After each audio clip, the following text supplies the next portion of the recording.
This is FYI News 13, brought to you by SSPTV and the Hazleton Standard Speaker. For your information, steps were taken last night at a city council meeting to add more police in Hazleton, but some residents are asking for even more. Welcome friends, and get ready for local information overload. I'm Ken Karen. I want to thank you for watching. Here comes some of the information from FYI and the Hazleton Standard Speaker. Hazleton's Police Chief Jerry Spezial invited the community to last night's City Council meeting, and a large number of concerned citizens took him up on the offer. Council chambers was packed as city leaders discussed options to hire more police officers in the city. In the end, Council voted to increase the earned income tax rate 0.21% to 1.56% in 2016. That increase would pay for 2 or 3 more full-time officers, but the ordinance still has to pass another reading, and there are some questions as to the legality of raising the EIT and using that money for new police officers. Hazleton Solicitor Sean Logsdon is looking into that issue. Mayor Jeff Cassat had a plan to bring 6 officers onto the force. Cassat wanted to increase property taxes by 2% as well to offset some of the cost, but that was voted down. The mayor also had a plan to use the money saved by the police union not taking a cost of living pay increase in 2016. A number of people stepped to the podium to address council, and here's what some of them had to say.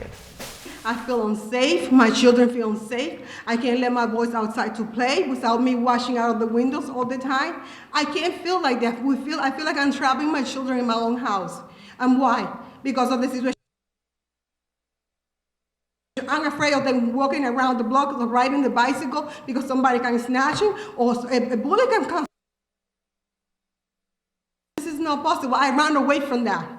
And I need to feel that I'm going to be able to raise my boys that are still at home in a safe environment. And you guys have all the power to do that and make that happen. Please make this happen. As a mother, I'm asking, and as a member of this community, as a Spanish member of this community, I'm asking. We're all here to work together, and we need this. Please approve this. In 2009, I served in Iraq, where I was wounded.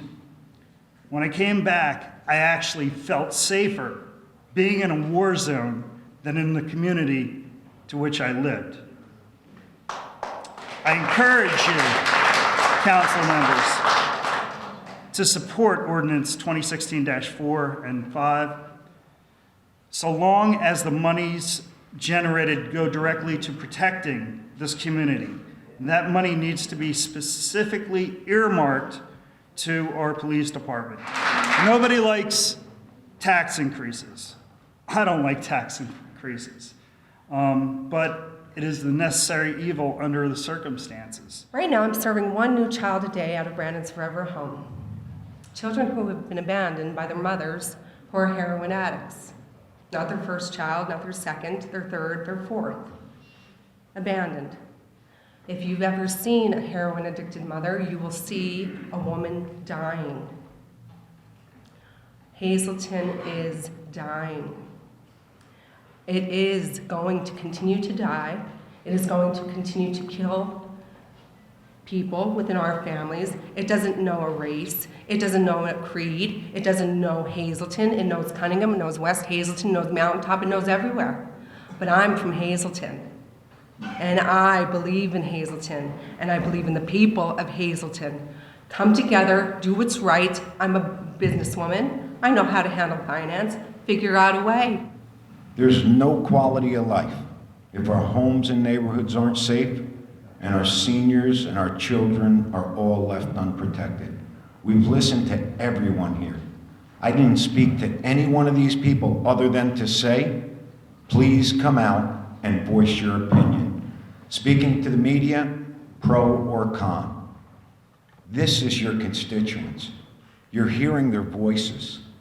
Please give us the opportunity, because collaboration will unleash the power of all of us to do what none of us can do alone, and we will have a safer Hazleton. Thank you. Tuesday's council meeting didn't only attract residents of the city of Hazleton. We spoke with some people who live in surrounding communities. Actually, I live in Hazel Township, and I believe anything that happens in Hazleton that has to do with crime or drugs or more police force, whatever it is, flows over into West Hazleton, Hazel Township, and surrounding areas. So people from other communities really should come out and try to support the Hazleton Police Force right now. Crime doesn't have any boundaries. We don't, I live 50 feet from Boundary Street. Any crime that is in Hazleton affects West Hazleton. Any pressure put on the crime in Hazleton moves to West Hazleton, okay? So we have to address it from all fronts. Crime has no boundaries. Concerned citizens should not have any boundaries either. The next City Council meeting has been moved from Tuesday, February 16th to Monday, February 15th at 7 p.m. Tuesday was a long day for those currently working for the Hazleton Police Department. Hazleton Police and Pennsylvania State Police spent hours investigating a shooting, and by the end of the day, a suspect was in custody. The shooting occurred around 2:30 Tuesday morning near North Wyoming Street and Diamond Avenue.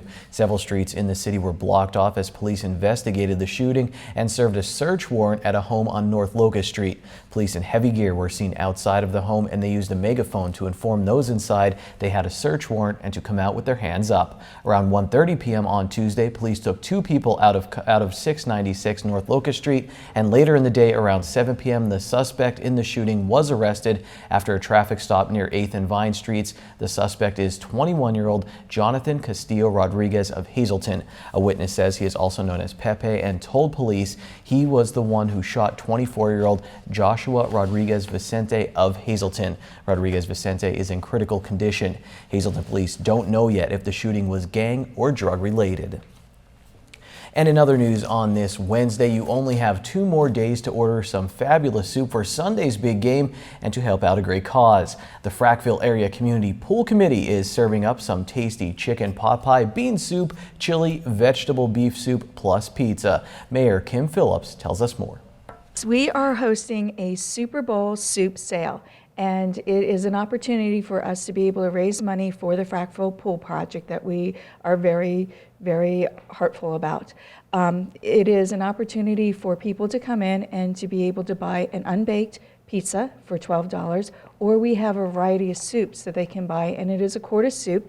And the different soups that we have available are chicken pot pie, bean soup, chili, vegetable beef, and all the money and proceeds are going to go towards the refurbishing of the Frackville Pool.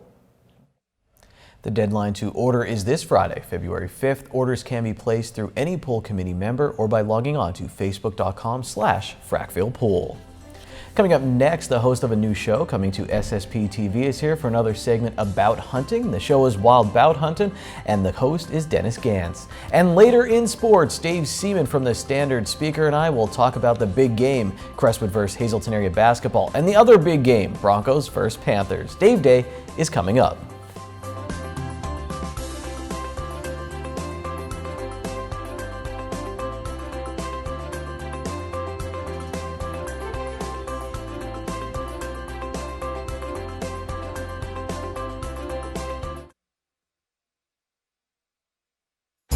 This is FYI News 13, brought to you by SSPTV and the Hazleton Standard Speaker. Well, we're having quite a mild winter this year, and that's good news for people who don't like snow like me, but it could be bad news for the hunters.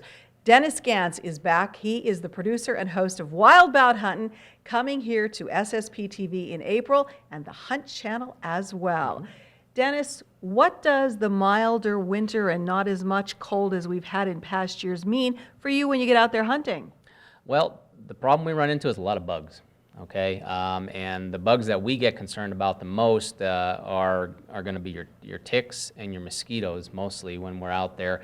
You know, the black gnats. We look forward to the cold winters to kind of kill off those larvae and keep the bug population down as we get into the spring and then into the summer and fall deer seasons. And it's not just necessarily the hunters, it's for the outdoor enthusiasts, the people who like to be out there running, walking their dogs. These are all things that you need to be worried about. So I'm not a big fan of ticks. I hate them. Okay, you ask anybody, I don't like ticks. So I've done everything I can to try and prevent ticks, and you're always checking yourself when you're coming out of the woods. One of the tips that I recommend, and there's a lot of great products out there on the market today, we happen to be having the opportunity to work with a company, Robinson Outdoors and Scent Blocker, and they've come out with 2 products this past year that have been really, really great. They've worked well for us, and that is Bug Blocker and Bug Blocker for mosquitoes and Bug Blocker for ticks. Okay, these are 2 great products that have really helped us with eliminating the amount of ticks that are on our clothing or on our person when we're out there, and also the mosquitoes, because it was an unseasonably warm hunting season, and it's going to be hot again, most likely coming this turkey season as we're getting ready and starting to think turkey now that deer are done. The nice thing about this with the Bug Blocker for ticks, you know, we get concerned about Lyme disease, all right? That's the biggest thing when we're talking about ticks is Lyme disease, so we want to prevent that as much as we can. This comes with the permethrin, which is the big active ingredient for repelling ticks. Great way to do this is you take your hunting clothing, you spray it down really, really good. You soak it down, and you let it dry. This will last for 2 weeks without, even through washes, okay? This will last for 2 weeks. And it works great. I always reapply it when I'm going out, put it on my hat and whatnot. And then obviously you have your Bug Blocker for mosquitoes. That's going to help prevent the West Nile virus and also any kind of biting flies, those black gnats that like to fly around. So this will help you. This will last for 8 hours. Spray this all over yourself. You know, this is got that active ingredient DEET in there. Just watch your skin anytime you're putting that DEET on your skin with kids and stuff. But on your clothing, on your hat, you know, Bug Blocker, mosquitoes, Bug Blocker for ticks. This stuff works really, really good. I recommend that you try it out. You can check out the scentblocker.com website to buy this, and it's relatively inexpensive. Wow, very good advice, and that's very much a concern, not only of people hunting, people out all the time. I know I'm concerned about it. My dog even got a tick bite and developed Lyme disease from that, so it's very scary. Yeah. So good advice to keep in mind. And how excited are you that the show's coming up soon? Oh man, I am so excited, Lisa. It's hard to believe that it's 2016 and we're just literally less than 3 months away from our season 1 episode. So we're excited about it. I hope everybody else is excited about it. It's going to be a lot of fun.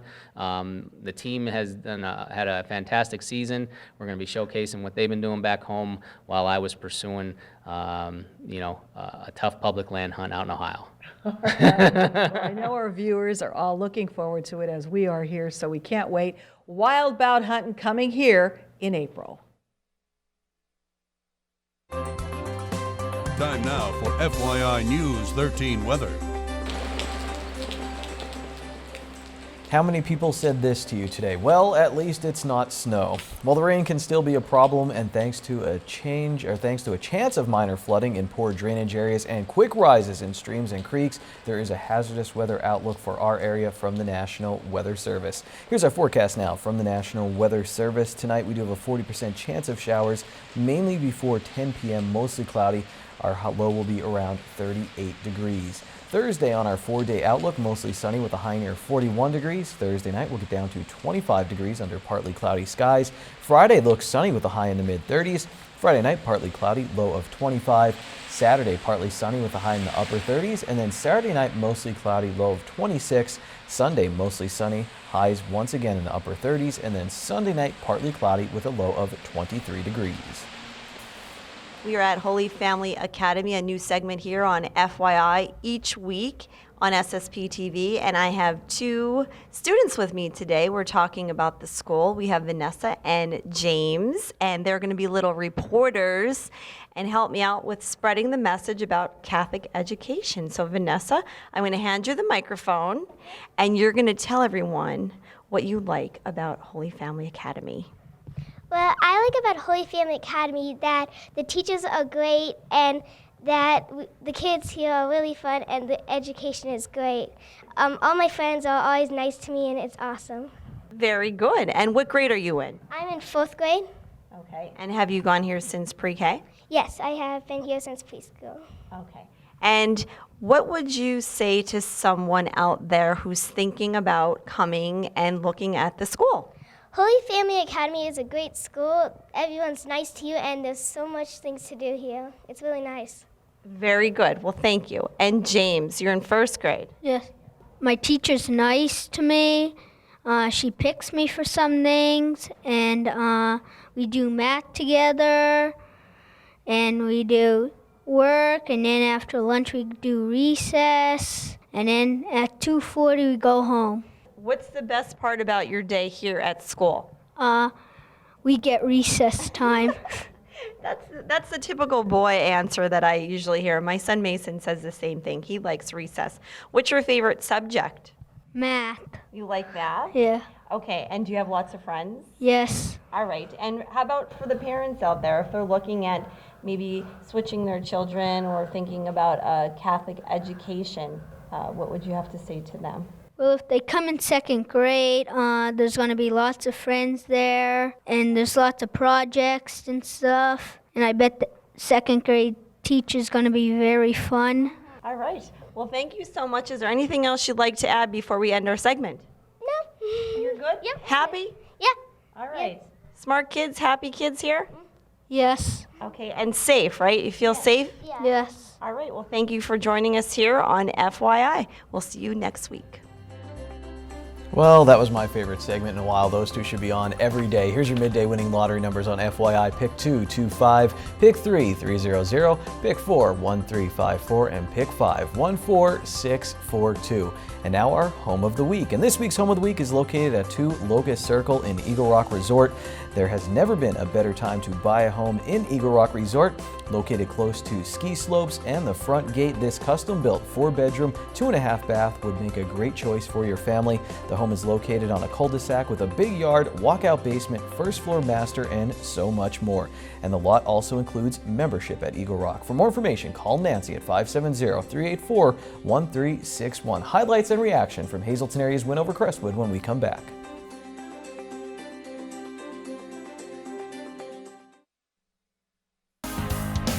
This is FYI News 13 Sports. Another jam-packed Dave Day as Dave Seaman, the sports editor at the Standard Speaker, is back with us on FYI. Dave also covers the Hazleton area boys basketball team, and it was a big one as rivalry week continues. Hazleton area playing Crestwood. The Cougars get the win, Dave. Coach Joseph saying and some of his players saying after the game, everything that could go wrong did go wrong in the first half. They trailed Crestwood 20-15 at halftime.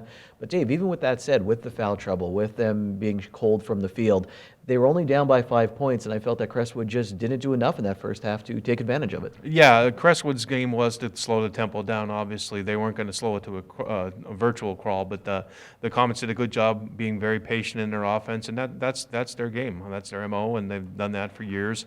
They wait for layups, and Hazleton's used to attacking on defense and forcing turnovers and getting into their pressure defense, but they weren't able to make shots, and Crestwood played their game, and everything that could have gone wrong for the Cougars went wrong, but everything that could have gone right for the Comets in the first half went right, except for maybe having a little bit bigger of a lead. And to the Comets' credit, even when Hazleton area kind of took over the game with so much talent that they do have in that second half, Crestwood did stay with them, for a while. Hazleton area ultimately gets the win, and here's some post-game comments. You're talking about 3 sophomores carried a big load. Jeffrey Planutis, Joe Grula, and Josh Samick for a big part. And Michael Casadas and Dante Biazzi in the last 5 minutes were enormous. Dante played like a senior. Michael played like a polished point guard. They were not going to allow us to lose that game. Was the plan the pressure in the second half anyway, or was that because you guys were down a little bit? When did that change? The plan was to pressure the entire game, but our pressure in the first half wasn't going as well as it could have been. And then come the second half, our pressure started working, and that's when we just started taking the lead. Any of the older guys talk to you guys after the game? Good job. Hey, thanks out there. Oh yeah, definitely, both of them. All of our seniors definitely gave us a little pat on the back to the sophomores that were out there. We definitely have a group here that's come together the last month. They bought into what we're trying to do, and that's win a championship. And they were absolutely not going to let us lose this game on our home floor. We made a promise to one another on December 29th, after we lost to Shipley at the buzzer, that we were not going to lose another game on this floor. And we said it in the beginning of the game here in the locker room, anything and everything to get that done. Dave, with Bobby Planutis fouling out in that game, big star for the Cougars. The depth really stepped up last night. Who are some guys you looked at and were impressed with? Well, you got to look at the sophomores. I mean, the sophomores really stepped up from Joe Grullo, who hasn't really found his outside shooting stroke much this season. Hit 3 big three-pointers in the first half to keep the Cougars close.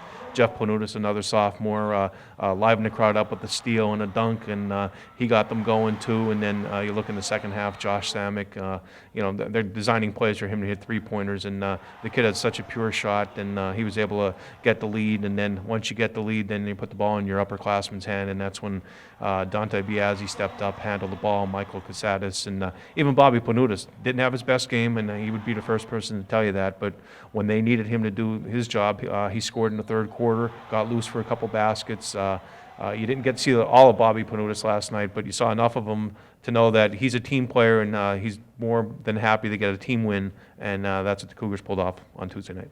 So a big win for the Cougars as they have some breathing room on the top Wyoming Valley Conference Division I right now, but still games to play before they could take home that championship. Dave, the Super Bowl is this weekend, Super Sunday. What are you looking forward to? I think there might be a Star Trek themed commercial, so I'm excited about that, but I also think the Panthers are going to walk away with the victory. What are you looking forward to, and who do you think are going to win? I don't think you can underestimate Denver's defense, though. Denver's defense is very good. I think Carolina's more balanced offense and defense, too, but something tells me Peyton's going to ride off in the sunset and just go off like his boss, John Elway, did with a Super Bowl championship. I think he has one more good game in him, and Denver's going to win the Super Bowl. I'd like a 24-17 game. Dave, a lot of information. We appreciate it. As the Cougars chase their title in the Wyoming Valley Conference, make sure you're reading Dave's articles in the Standard Speaker. It's Wednesday, and here's some delicious alliteration. It's signature steak night at Bottlenecks. All of their signature steaks are only $9.95, plus bottomless soup and salad for only $2.95.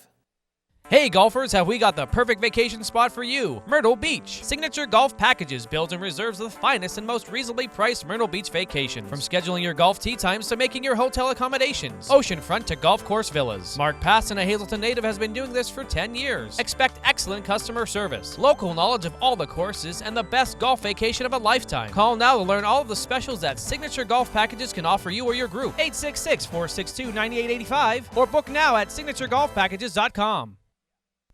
Good evening, everyone, and here's tonight's Talk of the Town report. The Hazleton Area School District will be holding kindergarten registration for the 2016-2017 term at the Hazleton Area Career Center cafeteria from 3:30 to 6:30 on the following days.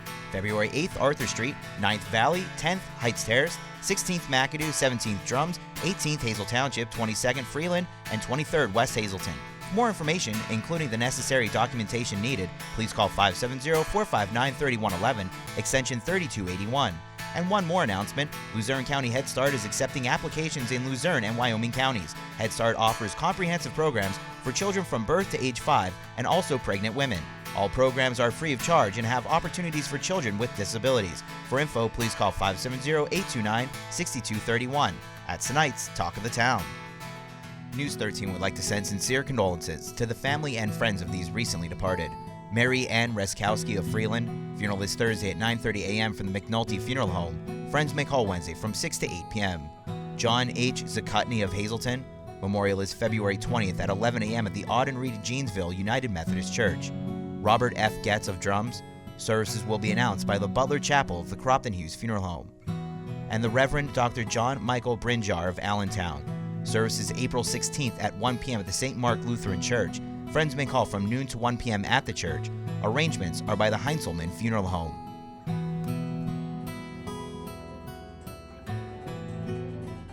That's the show. We'll do it all again tomorrow. Until then, take it easy, everyone.